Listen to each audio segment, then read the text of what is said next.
Бұл фильм киелі кітаптық оқиғаларға ықшамдалып құрылған. Жас ұлғайып қайтыс болған Мұса пайғамбардың орнына жаратқан не нан ұлы Иешуаны таңдады. Енді жаратқан не халыққа Иордан өзенінен өтіп уәделі елге кіріп, оны иемденіп алуды бұйырды. Жаратқан не сонда халқына жар болып, оларға ғажап кереметтер арқылы көмектесіп отырды.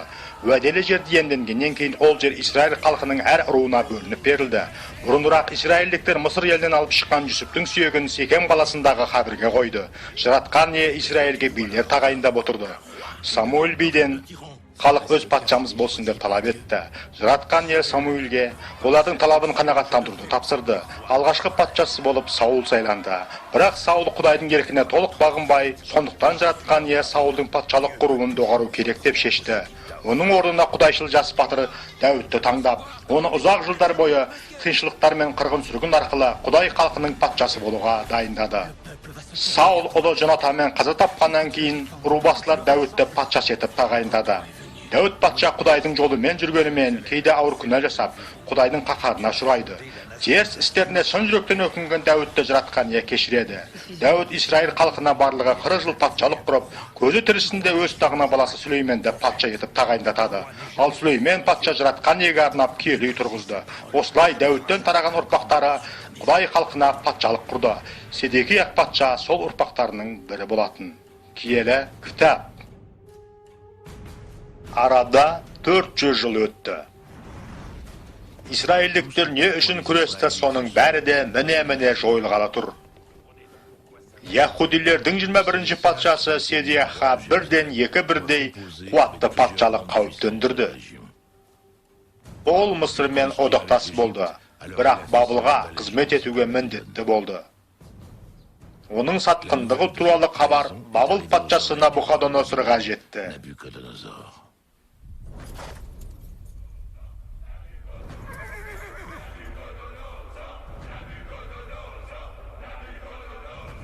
Бабыл.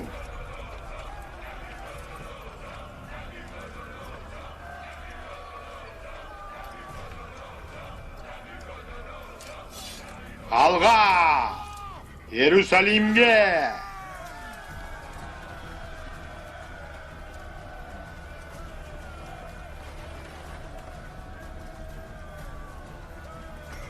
Иерусалимге!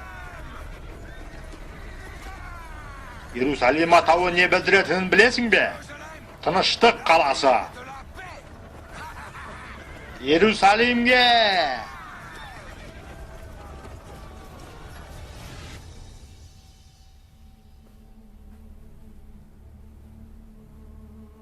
Иерусалим.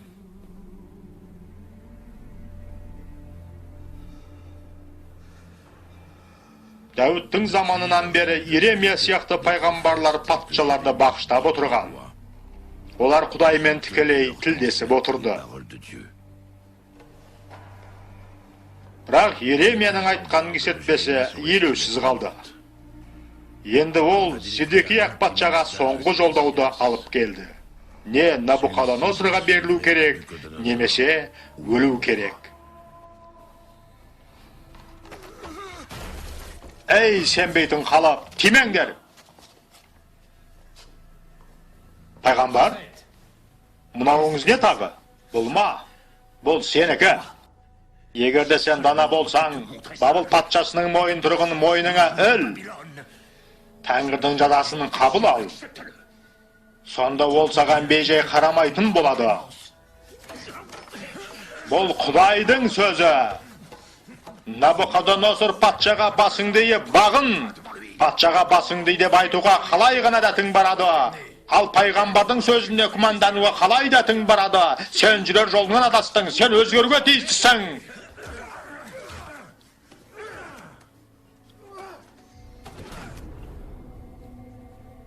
Ал кетіңдер мына сатқынды. Құдай қарғыс жібереді Бабылдан.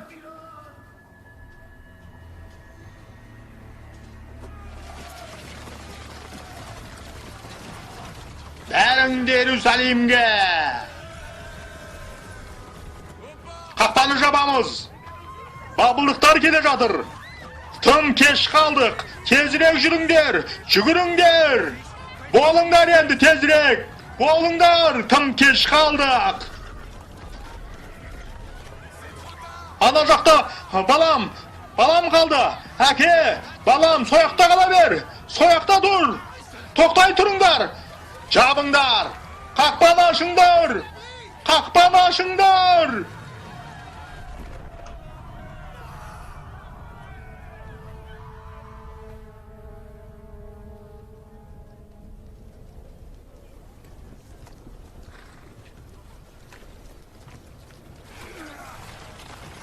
Қала қақпалары жабылған ба? Иә, патшам, ешкім де қаша алмайды.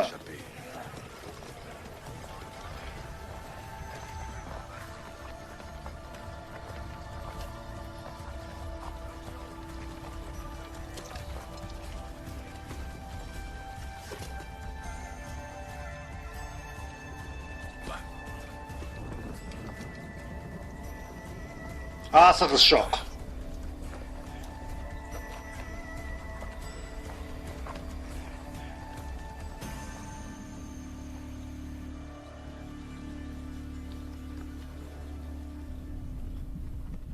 Арада 18 ай өткеннен кейін Израильдіктер арасында аштық басталды. Аштықтан еліргендер адам бетін жеуден де бас тартпады. Аулақ кет, бұл біздікі.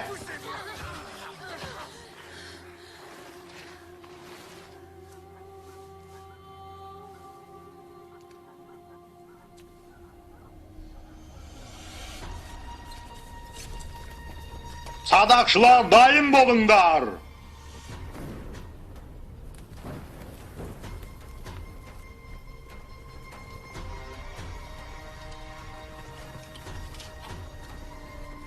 Көздеңдер.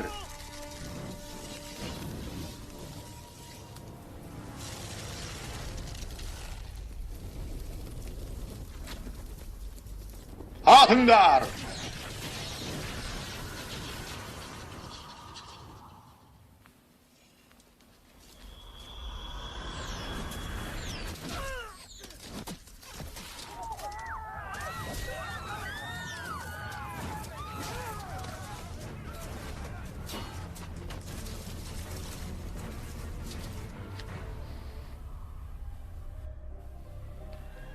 Tövbеге келіңдер, бәрі де дұрыс болады. Құдай бізді құтқарады. Құдай солай деп айтты. Пайғамбар,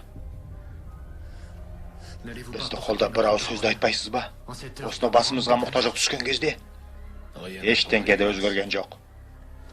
Иерусалим отқа оранатын болады. Сен мұнда жазған жоқсың ба? Тәубеге келіңдер, бәрі де дұрыс болады. Құдай бізді құтқарады деп. Ана жаққа көз салыңдар. Сендер кеш қалдыңдар.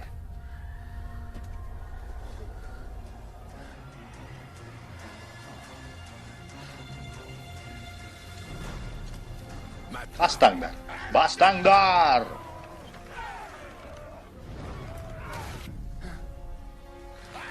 Тағы бір мәрте соғыңдар. Қаттырақ соғыңдар. Тағы да қаттырақ.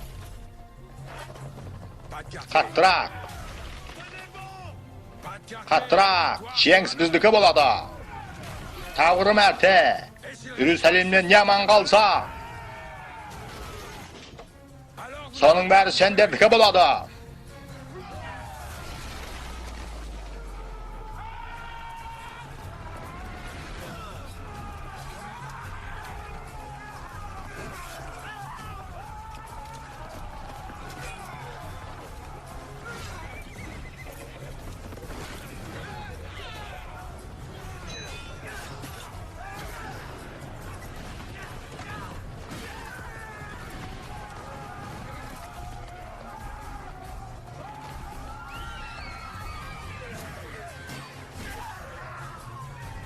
Тығыл.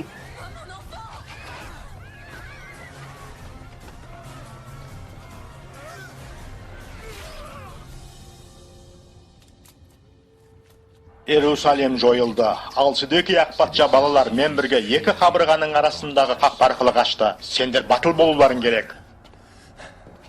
Уәде беріңдер. Уайымдамаңдар. Бізді құтқарады. Былай жүріңдер. Ал оның халқының көрер азабы аз болмады. Иерусалим біздікі! Иерусалим біздікі! Бағынбағандар үшін жазалаңдар. Осылай ақысын төлесін.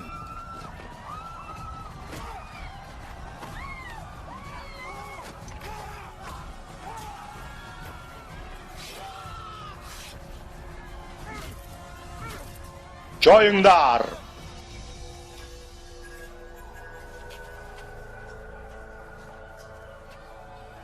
Бәрінді алып кетіңдер, киелі үйлерін күлі қалғанша өртеңдер.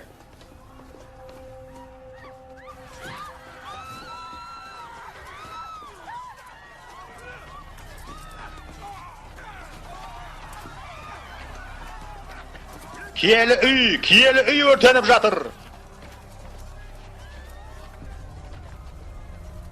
Біз не үшін күрессек, соның бәрінде жоғалттық. Ибраимның уақытынан бері Яһуда халқы уәде етілген жер үшін соғысты. Енді бүтіндей бір ұрпақтың үміті үзіліп жойылды.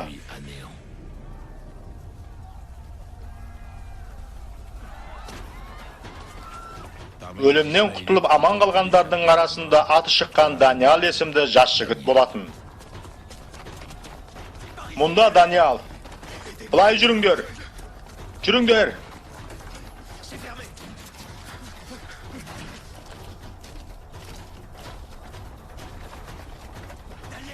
Даниал менің атжақ мұжық.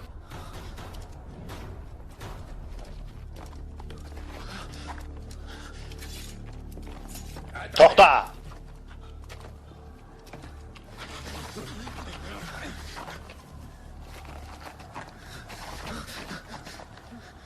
Мыналарың жай адамдар емес. Тірідей алып жүріңдер. Азариях! Даниал! Азариях! Даниал, жоқ, біз таңдалған халықпыз. Бекем болыңдар! Азариях! Шетелдік патша Құдайдың киелі үйіндегі үлкенді кішілі жиһаздар мен бұйымдардың бәрін, әрі ондағы қазынаны, сонымен қатар патша мен әміршілердің қазыналарын түгелдей баулыға алып кетті. Жауынгерлер Құдайдың киелі үйіне от қойып өртеп, Иерусалим қамалының қабырғаларын қиратып тастады. Олар қаладағы күллі сарайларды да өртеп, ондағы құнды нәрселердің барлығын құртты. Шетелдік патша семсерінен аман қалғандарды Бабылға жер аударды. Олар Парсы патшалығы күшейген кезге дейін Бабыл патшасы мен оның ұрпақтарының құлдығында жүрді. Сол кезде елдің топырағы 70 жыл бойы тынығып жатты. Бұл халықтың немқұрайды қарап, әрі 7-ші жылы өткізуге тиіс тынығу жылдарының орнын толтырды. Жаратқан иенің Иеремия пайғамбар арқылы алдын ала айтқаны осылайша орындалды.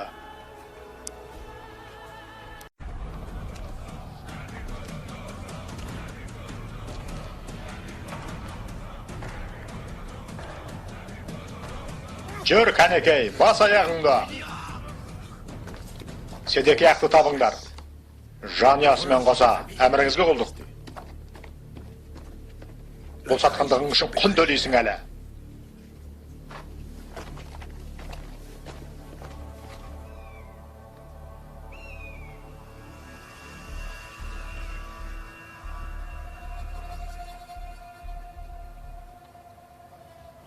Балаларым, уайымдамаңдар, біз құтылдық.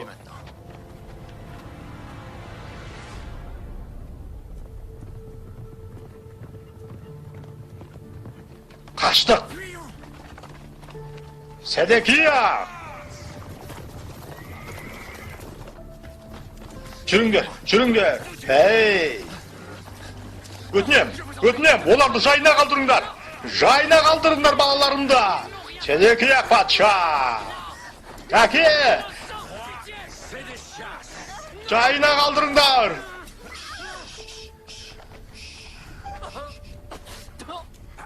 Жоқ, өтінем сізден. Құдай үшін Öldürmeyiңiz оларды. Аяй көріңіз. Аяушылық танытыңыз.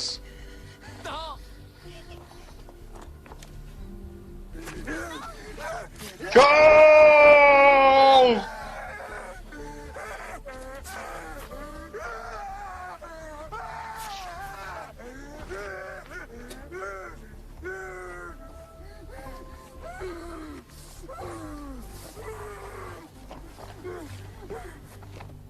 Аяушылық? Sen ondайды енді қайды ешқашанда көрмейтін боласың.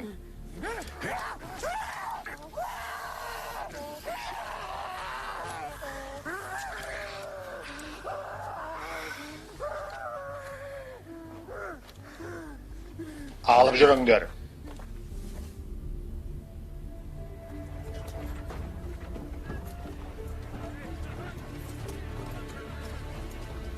Яхуда халқын өз жерінен алыс шығысқа, Бабылға алып кетті.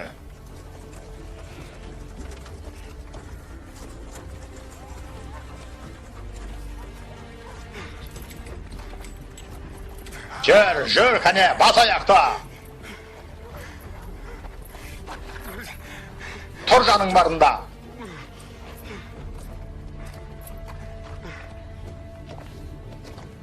Жеремия пайғамбар аз ғана аман қалғандардың бірі болатын. Ол Мысырға жол тартты, қайта келмеске.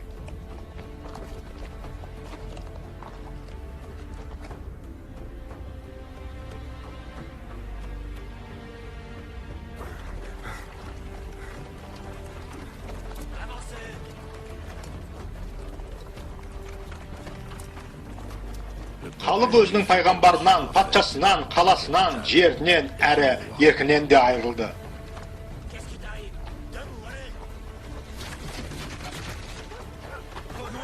Азария, кәнекей, көтерісіп жібер. Жүріңдер, болыңдар тезірек кәнекей, бол. Яхуда халқы аман қалу үшін, Бабылда басқа билеушіні таңдауы керек болды. Даниял сияқты.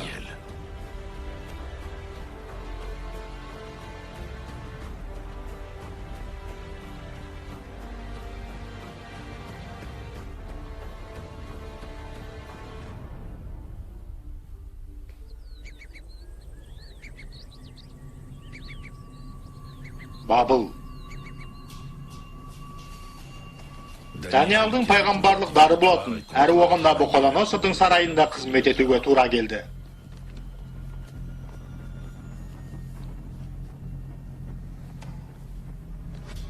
Маған еш нәрседе айтқыларың келмей ме? Менің қандай түс көргенімді қайсың біле аласыңдар? Үнсіздік бұл жауап емес. Мен сендерді данышпандар деп ойладым ғой, білімпаз бен сауегейлер деп. Сонда сендер не көресіңдер өзі?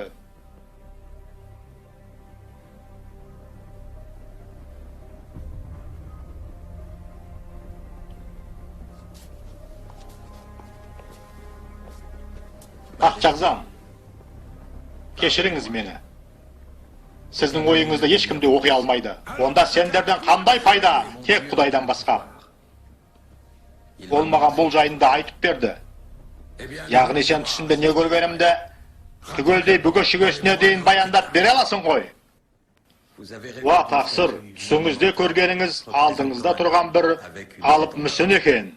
Басы алтыннан жасалған. Алып дәу тас соғып мүсіннің быт-шытын шығарды. Мұны мен сенсізде білемін. Мәнісін түсіндір. Мүсін бұл патшалықтың белгісі. Осыдан кейін келетін. Сіздікі алтын басты ең ұлағаттысы. Ал мүсінге соғылған тас ше. Бұл Құдай патшалығы. Болашақта Құдай барлық әлемді билейтін болады мәңгілік. Менікін Құдай жоймақ екен ғой. Я, патша ағзам.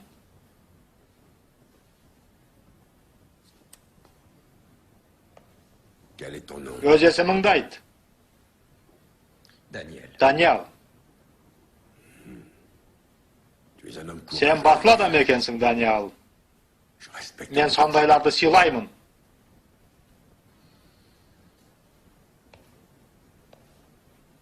Magan қызмет етесің.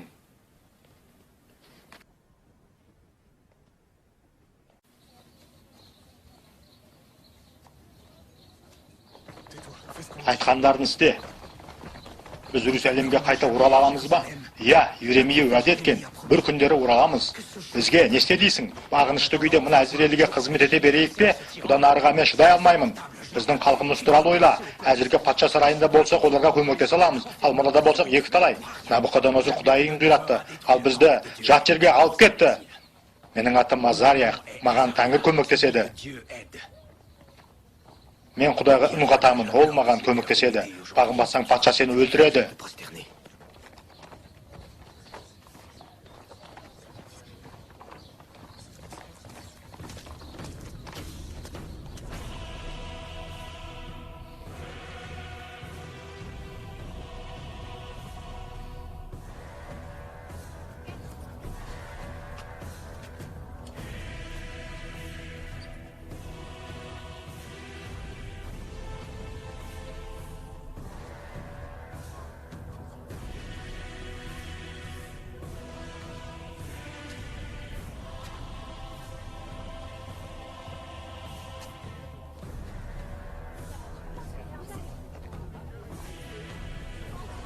Жоқ, бас имеймін.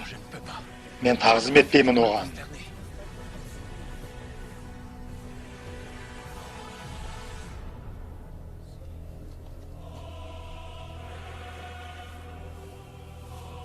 Бастарын дейіңдер.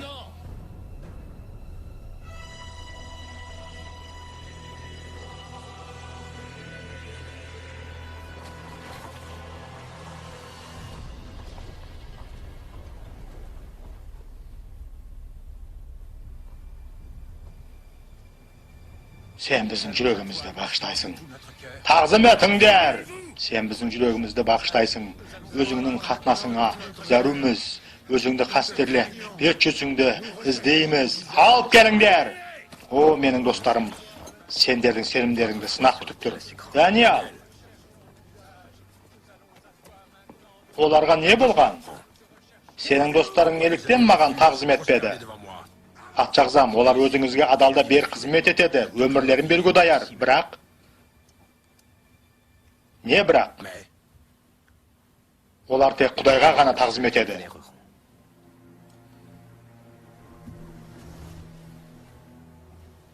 Мен оларды өзіме тағзым етуге қайтсам да көндіремін. Тәңірім, жер бола көр, Тәңірім, сенің қатынасыңды іздеймін, сенің бет жүзіңді іздеймін, Тәңірім. О, Тәңірім, жер бола көр, бет жүзіңді іздеймін. Елгісі келмегенді не істеу керек? Оның бүктелуі үшін. Не істеу керек? Ондайды отқа тастау керек. О, тақсыр, ұстаңдар мұналарда. О, Тәңірім, жер бола көр, өртәңдер мұналарда. О, тақсыр, жоқ, күлі қалғанша өртәңдер. Отын әкеліңдер, жанармай әкеліңдер.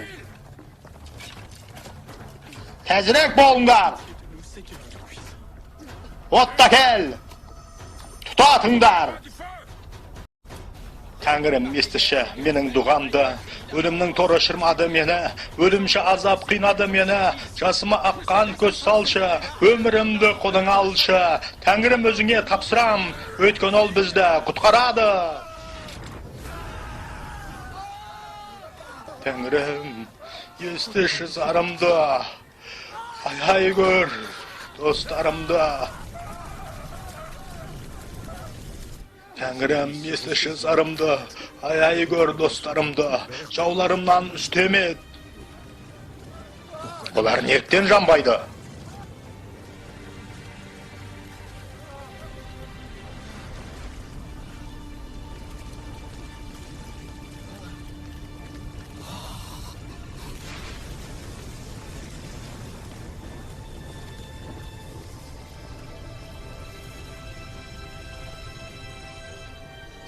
Тәңірім,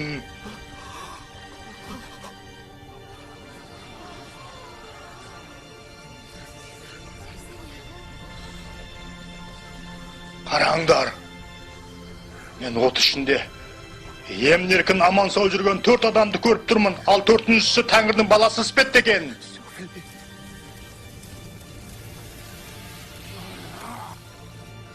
O Tangrim.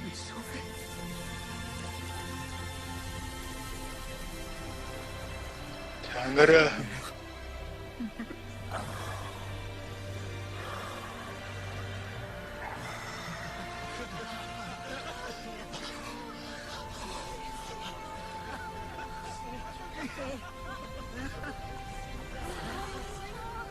Yahuda halka, ornыңнан tur. Xuday bizben birge.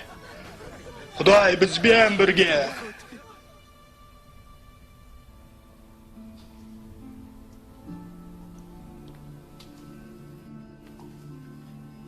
Отты жалынмен болған ғажайып керемет Яхуда халқының басын біріктірді. Жат жерде олардың Құдайға деген сенімі әлсіремей, керісінше берік бола түсті. Мұсаның Синай тауында алған өсиеттері сақталып қалды. Оған Иешуа туралы, Самуил туралы, патшалар туралы кітаптар қосылды. Олар киелі жазбаның басты негізгілеріне айналды.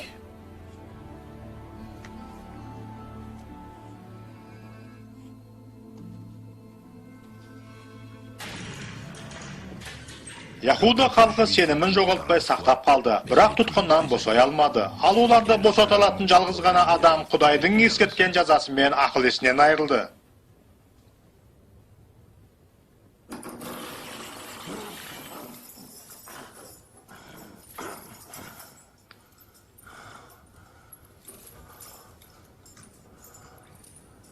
Осымен бәрі де бітті, ұлы патша Набуходоносор.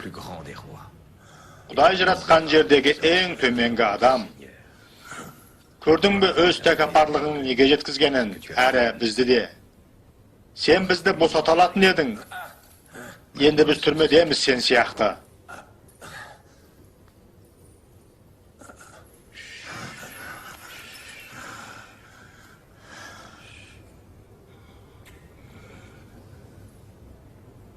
Usta.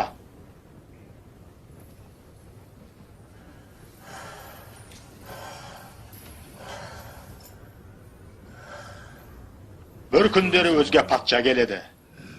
Тәңірім жалбырынам, ол бізді азат етсінші.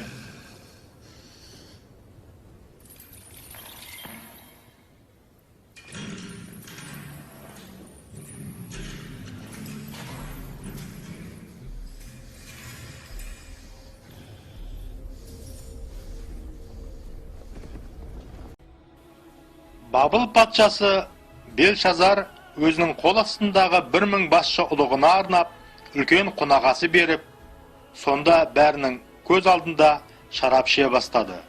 Соның дәмін татқаннан кейін Белшазар атам Набуходоносор кезінде Иерусалимдегі ғибадатханадан алып келген ыдыстар келтірілсін деп бұйырды. Содан Құдайдың Иерусалимдегі киелі үйінен тонап алынған алтын ыдыстар әкелінді.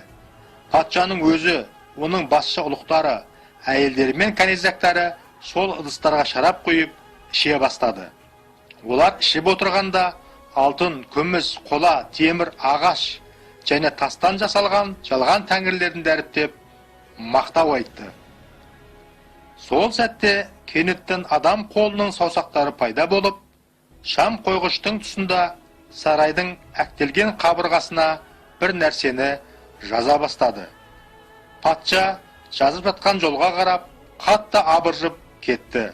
Ол қорыққанынан қалш-қалш етіп, өңі қуарып, екі тізесі бір-біріне соғыла дірілдеп отырды.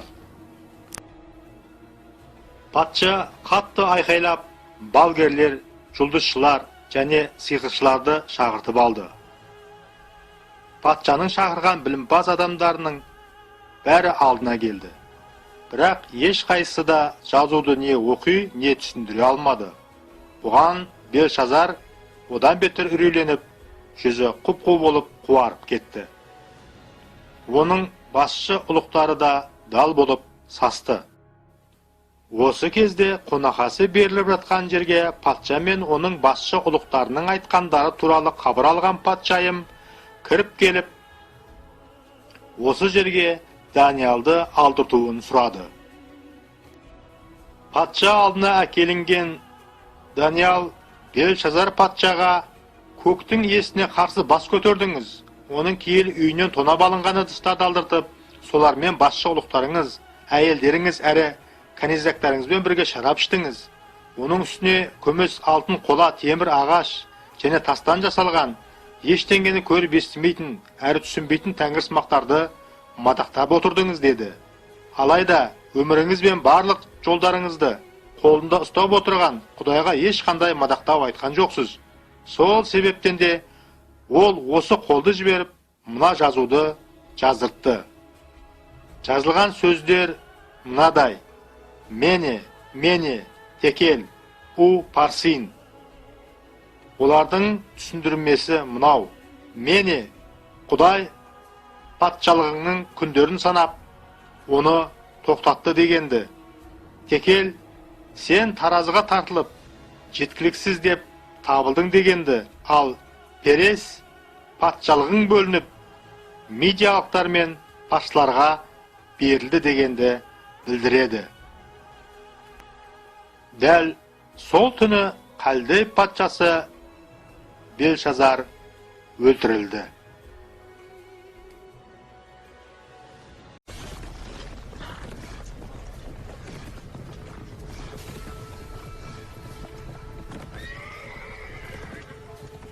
Белшазар патшаның өлімінен кейін Бабылға үлкен қалың қол жақындап келді. Оларды Парсы патшасы Кир бастап келе жатты.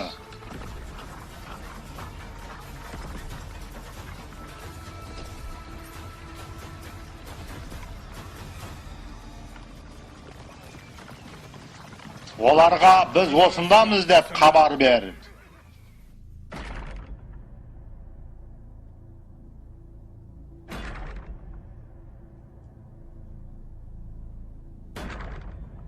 Бабылдағылар оларға қарсы тұра алмайтынын білді. Олар Кир патшаға қарсыласпай-ақ ішке кіруіне жол берді.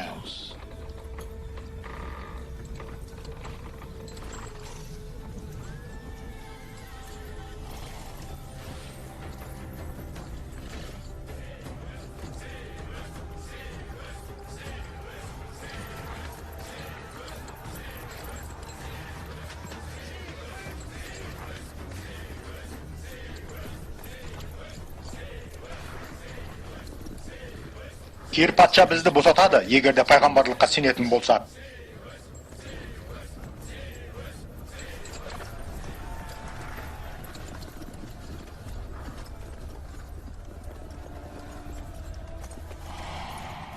Яхуда халқын қорғау үшін Даниал Кир патшамен достасып, түстердің мән-мағынасын ашуды жалғастыра берді. Даниал, көргенсің не білдіреді? Ол менің түсім емес, патшағзам. Ишая пайғамбардың жазбасы бар. Ол былай деп айтты: мен жаратқан не өзім тағайындаған Кир патшаны оң қолынан сүйемелдеп, оған халықтарды бағындырамын. Ол сіздің есіміңізді атады, патшағзам, Тәңір сізбен бірге. Сен мені асыра дәріптеп тұрсың-ау деп ойлаймын. Алайда бұндайдан әлі ешкімде өлген жоқ. Патша көптеген ұлы істер атқарған. Мұнда солай деп жазылған.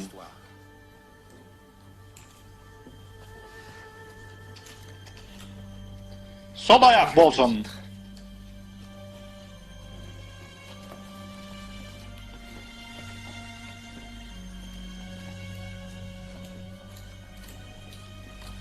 Кир патша, бүкіл әлем патшасы. Бірақ ол Даниалдың әрбір сөзіне құлақ түреді, тура бір өз бетінше ойлап пайымдай алмайтындай. Даниалды орнынан алып тастауға тура келеді.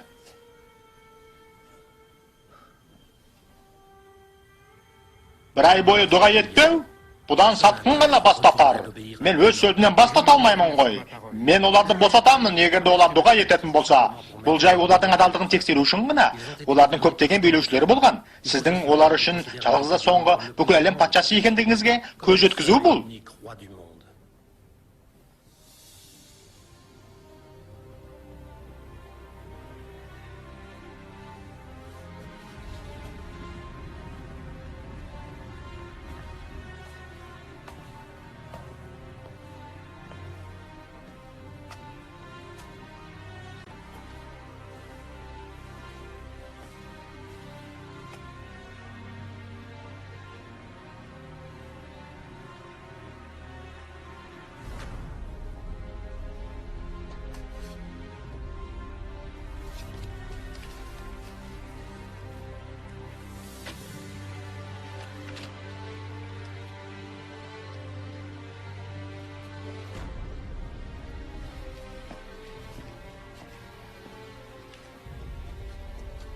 Bir ay boyu dua etpeu. Бұл кир патша үшін қалыпты шығар. Бірақ ол білмеуі мүмкін бізге бұл болмайтынын. Олардың ойлағаны патша қам емес, бізді толықтай билеуге қол жеткізу, яғни сені орнынан алу. Бұл құрылған тұзақ, бізді құртпақшы. Bir ay boyu. Не істейміз енді? Мен білмеймін, алайда дұғасыз өмір сүре алмайтыныма сенімдімін.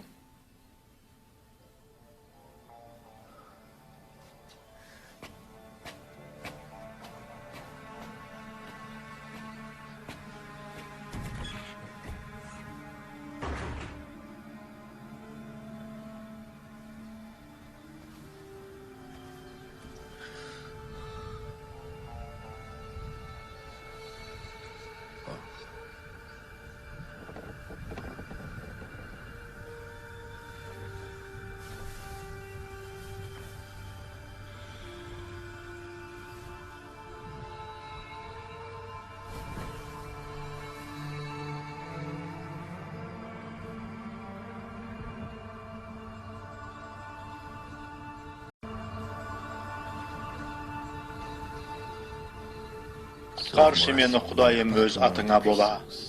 Еріміңді танытшы маған, өзіңнің ұлы рахымыңа бола. Жаратшы менде таза жүректі Құдайым.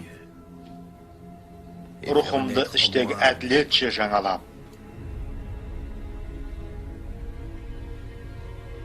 Бет жүзіңді өзіңнің менен бұрып алып кетпеші. Рухыңды ала көрме, құтқарудың қуанышын қайтаршы өзіңдегі. Рухыңмен билейтін бекемдеші мені.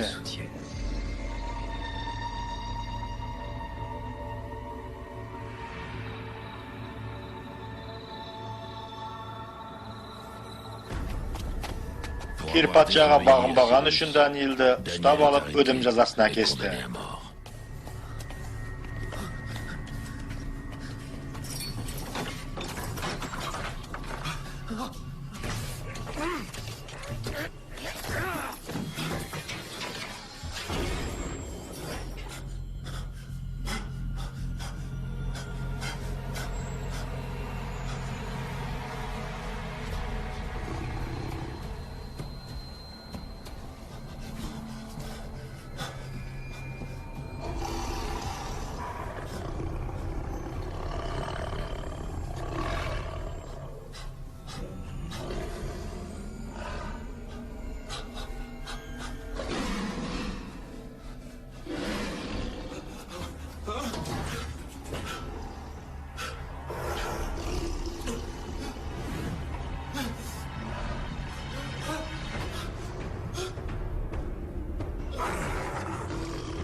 Қара көр мені Құдайым өз атыңа бола.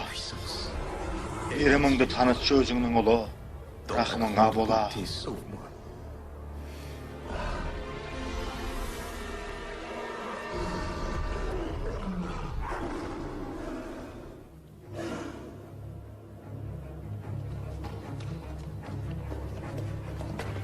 Патшағызам ауырып қалған жоқсыз ба? Мен ұйықтағаным жоқ түрмен. Мені үлгерсін деп Құдайға жалбырын. Мүмкін емшіні шақырармыз. Мен адал дос жөнінен қателеспін.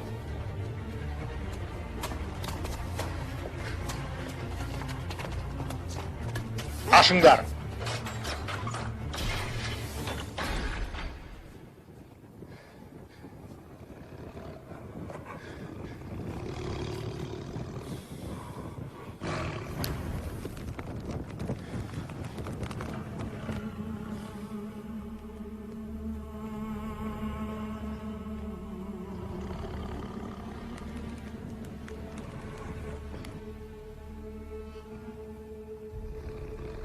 Daniel.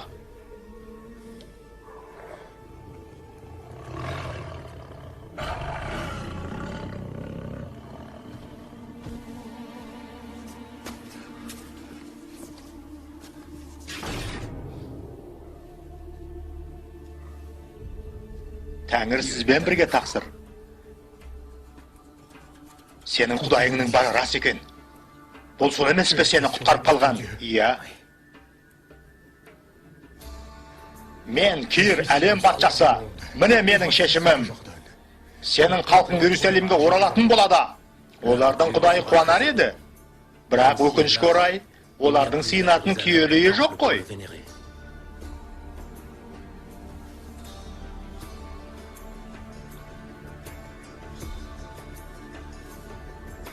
Мұнан арыстандарға тастаңдар.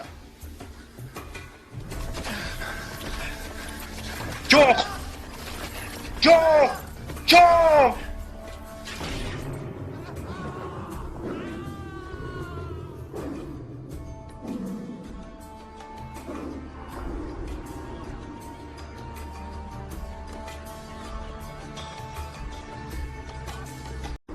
Парсы патшасы Кирдің Бабылға билік құрған алғашқы жылы жаратқан не оның жүрегіне түрткі салып, бүкіл патшалығы бойынша жарлық шығартып, хатта жазғызып жіберді. Ол жаратқан ненің Иеремия пайғамбар арқылы алдын ала айтқан сөзінің жүзеге асуы үшін болды.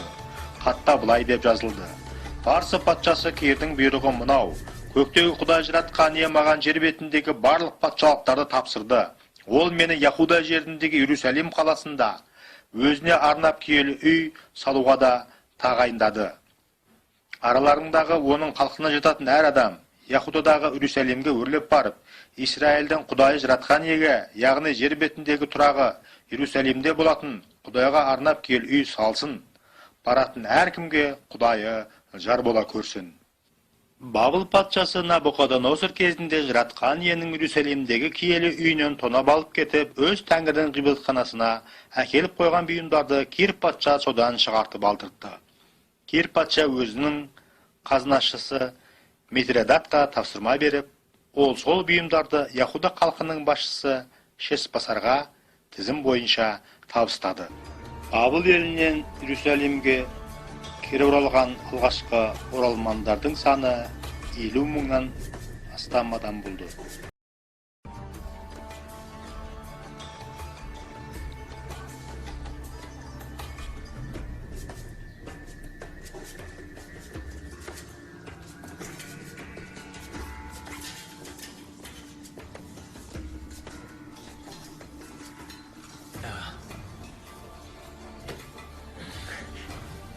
Мұның не екенін білесің бе?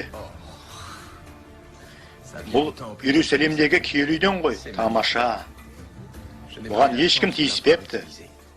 Осында Бабылда мен мұны пайдаланбайтын боламын. Біздің балаларымыз қолданатын болады. Олар елге қайтып, киелі үйді қалпына келтіріп, халқымызды өркендетеді. Күресіміз бітті. Мен саған бір нәрселерді көрсетейін. Менімен бірге жүр.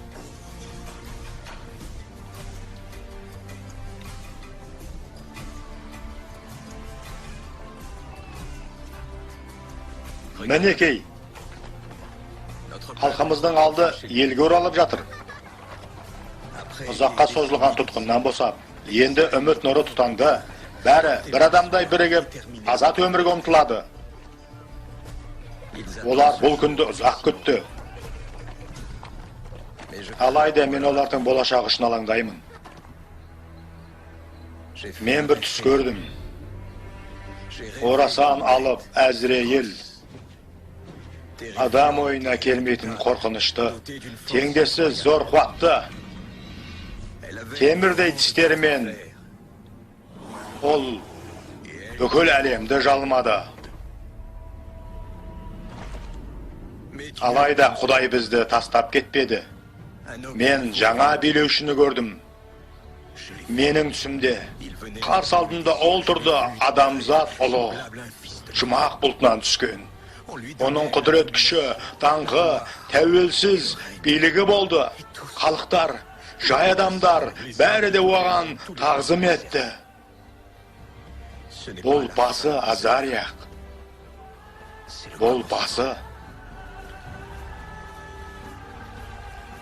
Яхуда халқына болашақта өмір сүру оңай болмайды. Осы ішкене халыққа одан кейінгі 500 жыл бойы үсті-үстіне шабуылдар жасалынуымен болды. Elle finit par se Sosun ulardı Rimdikler basıp aldı. Rimdiklerдің sarandığından, Rimdiklerдің zаңдарынан, Rimdiklerдің жазасынан, İsraillikler burun soңды мұншалықты азап шекпеген еді. Әрбір күні олар Дәуіт патшаның әулетінен шығатын билеушіге өздерін келіп құтқаруын сұрап жалбарынды.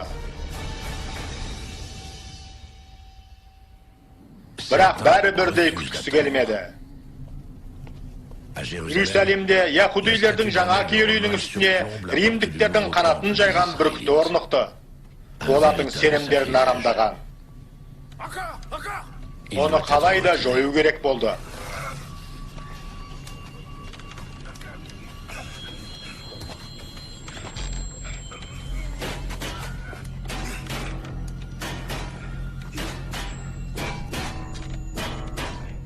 To'xtatыңдар! Tezdetіңдер! Болыңдар тезірек!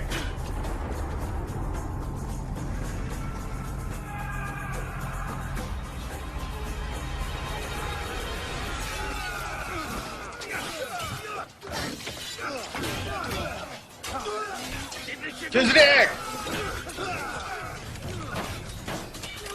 Tezrek!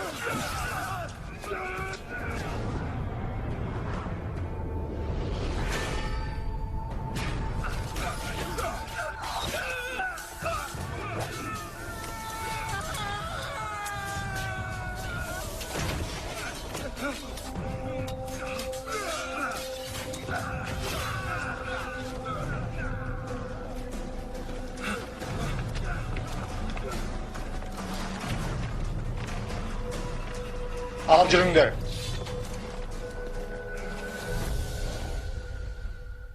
Келесіде көретіндеріңіз.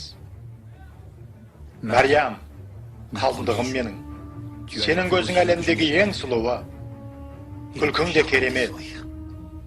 Айтшы, сен жаңа патша туралы не ойлайсың? Сен не, Яһудилер патшасы Иродты көрмей тұрсың ба? Көріп тұрмын. Онда кімді сен патша деп тұрсың? Ешкімді. Құдай туылған жоқ. Бірақ жол көрсететін жұлдыз туралы пайғамбарлық бар. Өлтіріңдер оларды! Өлтіріңдер олардың бәрін! Сәлшіда енді. Мен сендерді жаңа патшалыққа дайындау үшін шомылдыру рәсімінен өткіземін. Сендер таза болғандарыңда бүкіл Израиль таза болады. Халқында Жақия деген біреуге ағылып жатыр. Базы біреулер оны құтқарушы дейді екен.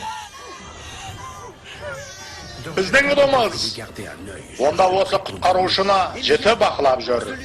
Мінекей, менен құдіретті біреу келе жатыр. Ол сендерді отқа шомылдырады. Мен жай айдалада жар салған хабаршымын жолдайындағы мына. Тәңірім. Ол осында адамдардың жүрек қалпын ашу үшін патшаның жарлығы қаңқу ойларды жою керек.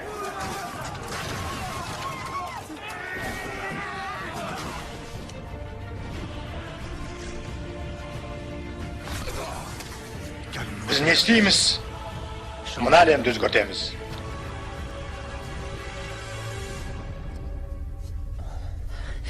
Әділдер мен әділеттіліктің дәуірі басталады. Оның құдіреті адамдарды жаңа әлемге алып келеді. Бар халықта!